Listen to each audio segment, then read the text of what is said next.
Okay, this is a Kawasaki Vulcan 800. This particular model year is 2000, but all through the years they've been pretty much the same. So the things that we're going to look at today will probably be useful in just about any Vulcan 800, regardless of whether it's a classic or a Vulcan A. This bike starts and runs well, but there's a problem where it floods out because gasoline starts coming out of the carburetor into the air cleaning box. My suspicion is it's probably either the float or the float valve needle, and I'm going to chronicle all the steps it takes to kind of get into the carb and investigate it. You know, take the bike apart enough to look at it. Let me go ahead and show you that it does start up. It's cold right now, so it might idle a little rough.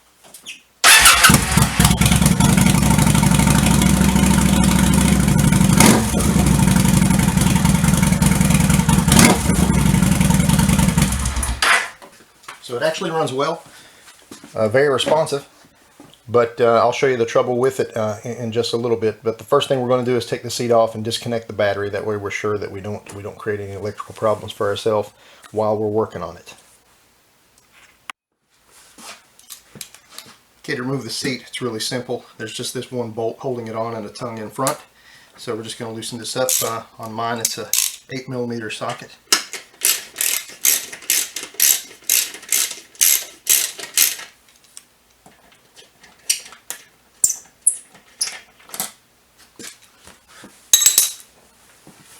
So now I just kind of pull back to get that tongue out front of the tank. Lift up. Okay, next up we're just going to disconnect the battery. Start with the negative cable. On mine it just takes a Phillips head screwdriver.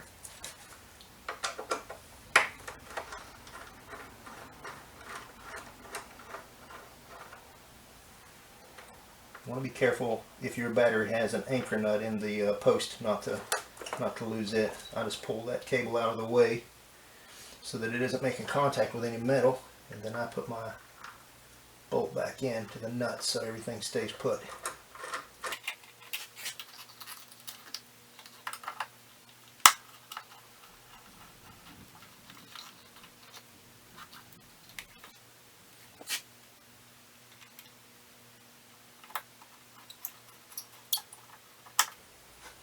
Okay, now that the battery is disconnected and we don't run any risk of any kind of electrical problems, I'll go ahead and take that air cleaner box off and the air cleaner out and show you what the carburetor is doing and why we're trying to figure this out.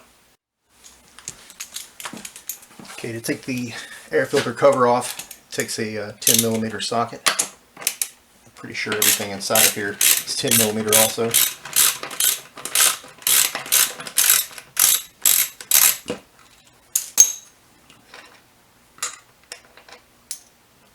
A little washer there too. Take the cover off. Air filter. Looks like the gas may have affected that foam ring there. Kind of melted it a little bit.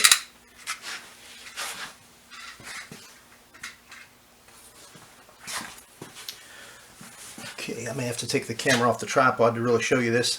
There are two brass fittings in those holes right there, and I believe they're pilot jets. I'm not sure which is which, but when I turn, where this is a gravity fed fuel system, if I turn the fuel Petcock to prime, PRI, it lets gas just flow through without any vacuum necessary. And what starts to happen once the carb float chamber fills up is gas starts coming out of this first brass fitting there, the one near the front of the bike. So I'm going to go ahead and turn that on to prime. Give it just a little bit here.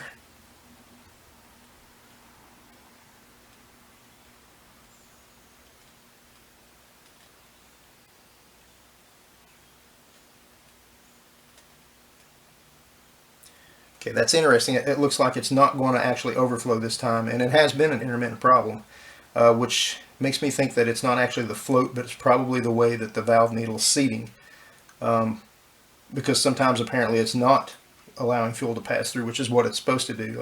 It's only supposed to let fuel pass through when it's needed. Nope, here it comes now. Yeah. So you can see that one, well, hopefully you can see that one little area filling up there. It's kind of slow. It's not as fast as it is sometimes. And it's pouring over into the second one now.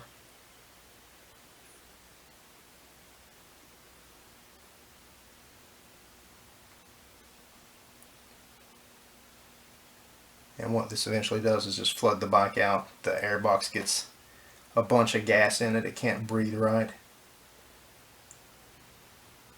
It just quits running. There, it's pouring over now. So we got to shut this off. But you can see gasoline there. So that's the problem. It definitely should not do that.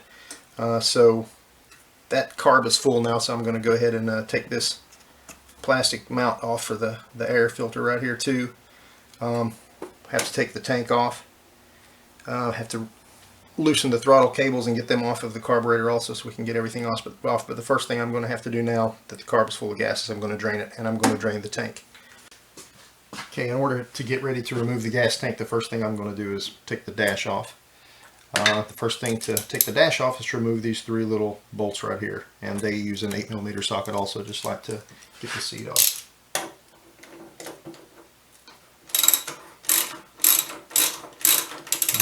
Once we have the dash off, we'll be able to see the last bolt that's going to hold the tank on. And then get it disconnected from all its hoses and everything, and get those bolts loosened, get it off.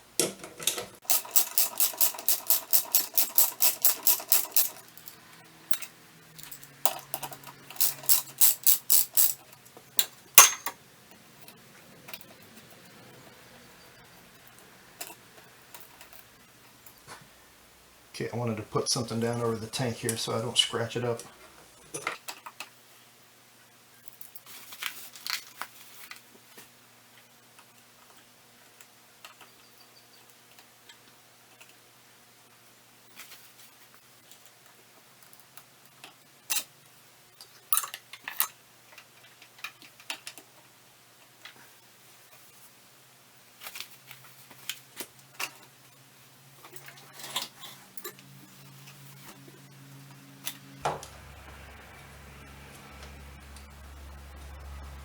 So my dashboard gasket's in pretty bad shape, so I'll probably have to order another one of those.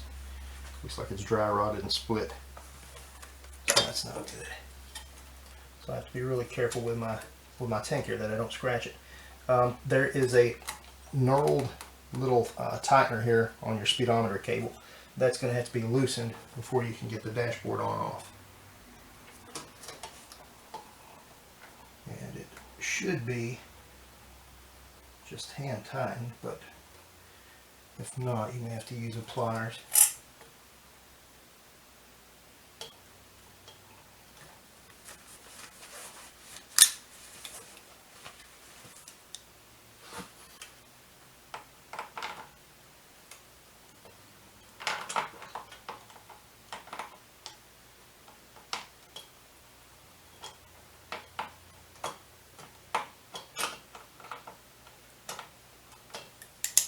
To at least get it started.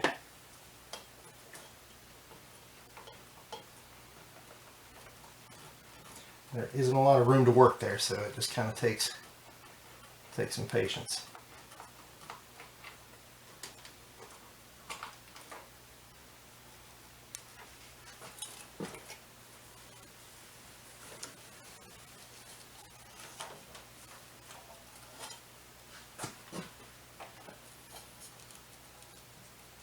Now I can get to that final white connector there on that wiring harness. Get that off too. And that takes care of the dashboard. And there is another bolt up here that has a rubber mount. You'll see it, and that's your second tank bolt. Your first one's right here. So once we disconnect all the hoses now and loosen these tank bolts, the tank will lift right off. And a while ago I think I said that you had to drain the tank. You don't actually have to drain the tank, because as long as the Petcock isn't on PRI for prime, no gas should come out of it. And if gas does come out of it, you're going to need to replace that too.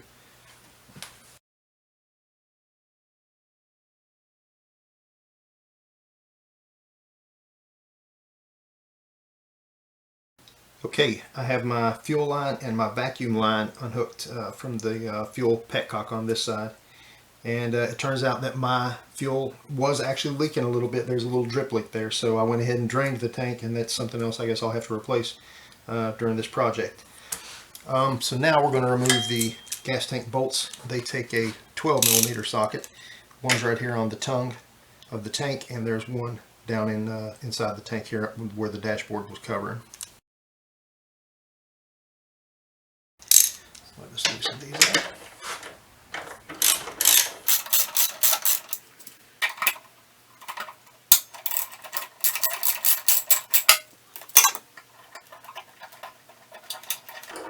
And something that I like to try to do is to replace the bolts after I remove whatever needs removed. I put the bolts back. I did the same with the seat. I put the other two little dash bolts in the dash over there, and I'll put these back where they belong to once I get the tank off. That just kind of helps me keep up with my bolts and remember where they were.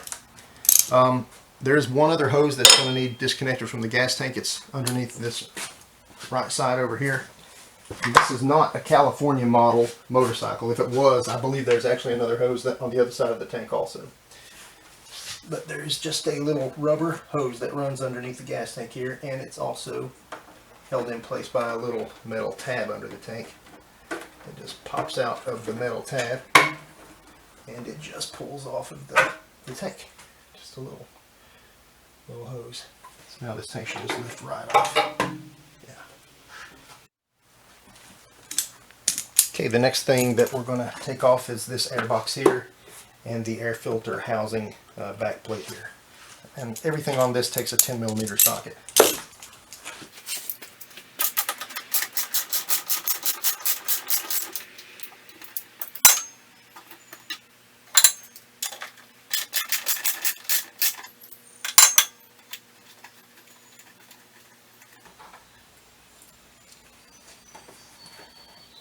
Two bolts, and then it just pops right off of that little tube there.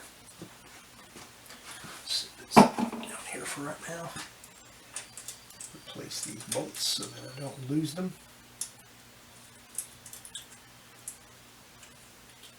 I replaced my gas tank mount bolts also so I wouldn't lose them.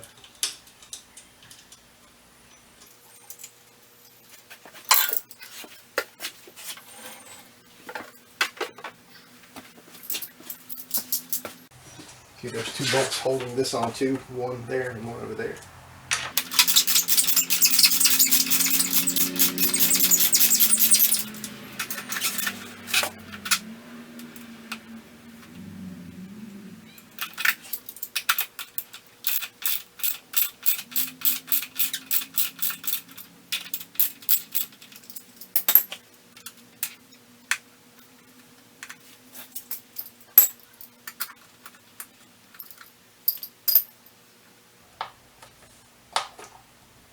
Okay, now there are 3 or 4 hoses plus the idle speed screw cable that are connected to the back of this. And there is so little room to operate in, there's no way I'm going to be able to put the camera in there and show you that. Honestly, it's probably one of the most difficult parts about this whole job is just getting those hoses disconnected, then later getting them reconnected. The good news is they're all different sizes, so it's pretty easy to tell which one goes to which port.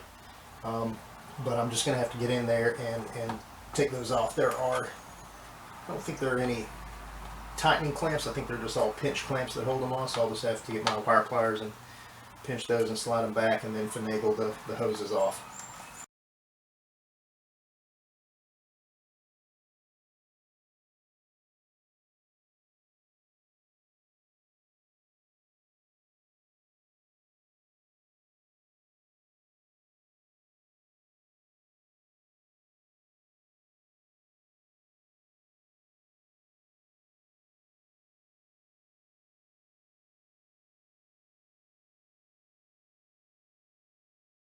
What we need to do is to drain the carb if there's any fuel in there. Now it's actually been a couple days since the last video segment, so there may not actually be any fuel left in that carb.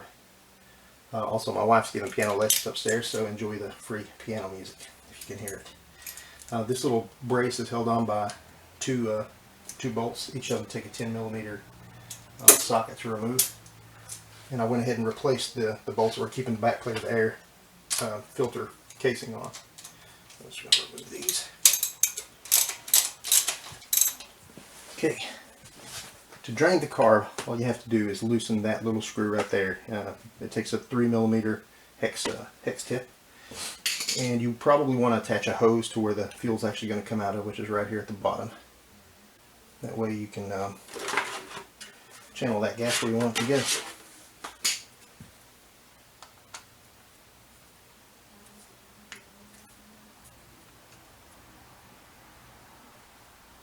Okay, does look like there was a little bit in there. Let that drain off.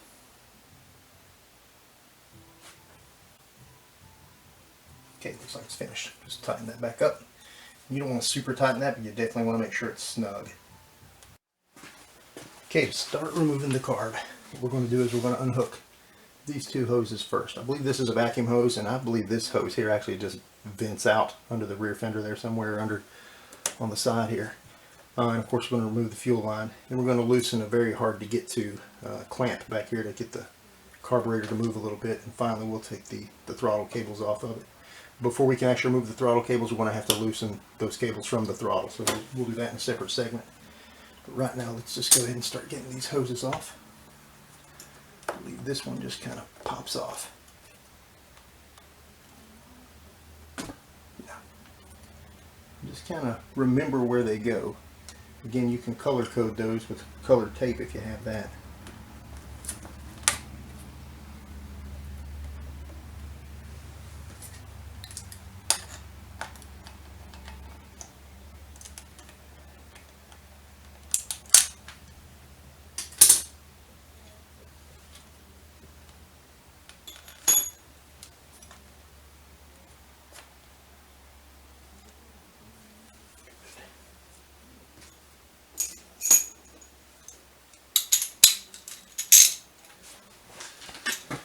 There's actually two screws on this clamp. One holds this whole assembly to the intake, and one holds that rubber clamp to the back of the carb. So we're only going to loosen the one that's going to let us take the carb off. We're not going to loosen the one that will take it off the actual engine intake there. It's very tricky to get to. Because of that, I'm using a ball hex tip here. And I'm going to actually try to make sure that that's a little bit tight with the one on the back there first before I start pulling at this one. And this is also 3 millimeter.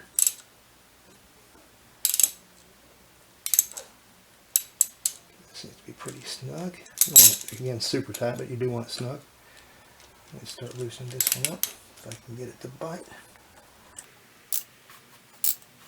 Well, it actually came off the intake anyway, so we'll just go with that then.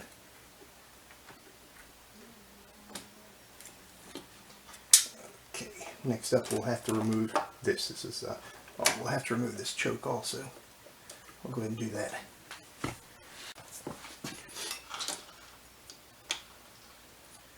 Try to get a 14 millimeter wrench to bite there just a little bit to help me get it started. It's not very tight at all. And it shouldn't be very tight when you put it back on.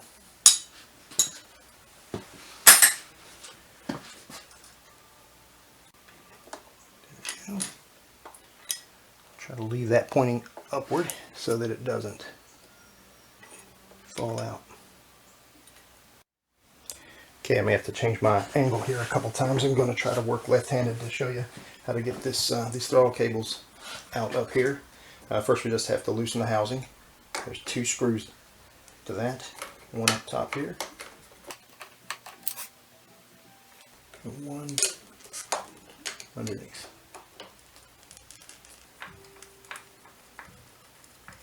Okay, I want to change the camera around so you can see the cables. Okay, I'm going to try not to get in the way of the camera again. Throttle cables, there's 2. One's throttled, the other's a return cable, and they're held into this plastic mount right there. So to get them out, you just gotta pull the throttle back, give it a little slack, and move right out of that groove.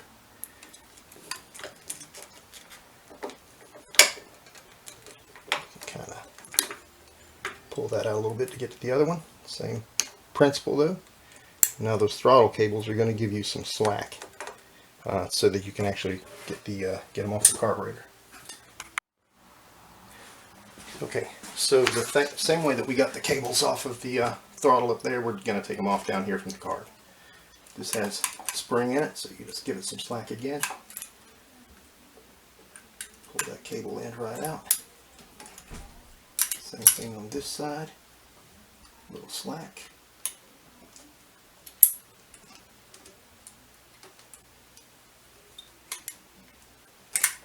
Pull it out of that groove.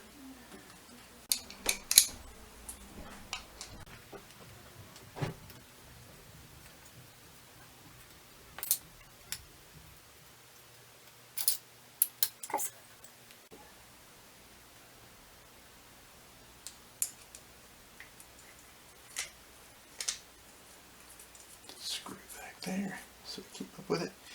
Okay, carb's off. We're going to move to another area where we're going to actually take everything on apart and get that needle replaced. Okay, this is the way the carburetor was facing us when it was mounted on the motorcycle. What we're going to do is turn it upside down. We're going to take these 4 screws out that hold the float bowl chamber on there.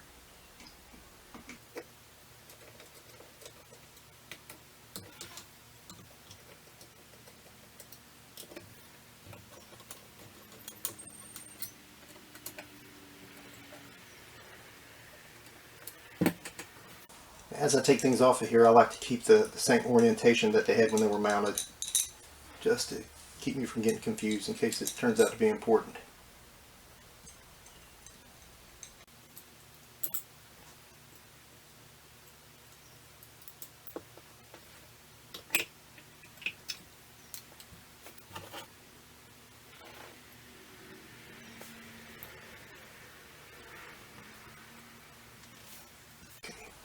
So this is our float, and what it compresses in here, underneath here, that's the needle, the float needle valve, and that's what we have to take off and replace, because I think that's where the problem is. Actually, I know it's where it is because I already took this apart once just to make sure that I knew what I was doing before I recorded it. And at the end of the needle was a little piece of sludge. I may include a photo of it in the video. So that sludge isn't going to be there now, but there is a little bit of almost like a ring worn in the rubber of the needle, and so I have a replacement needle here that we're going to use.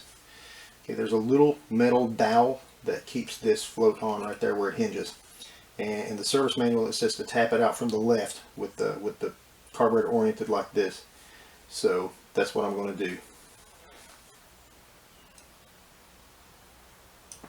And I probably will have to actually tap it a little bit. I want to be really careful while you're working with this that you don't bend that little tongue, that little metal tongue there, because that'll change the level, the fuel level. And you don't want to tap this hard at all, just enough.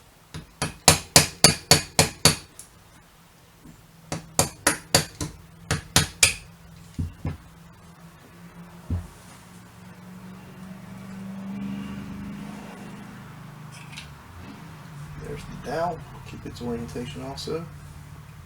Okay, and when you lift this out, the needle is going to come right with it. And there is a little metal clip that holds the needle onto that tongue. So you're very careful how we pull that off of there.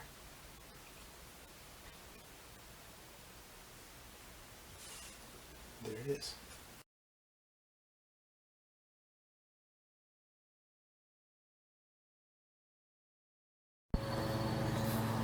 Okay, so I finished the carb rebuild and replaced the fuel tap, and now let's, I got it for sale now. Let's see if it runs.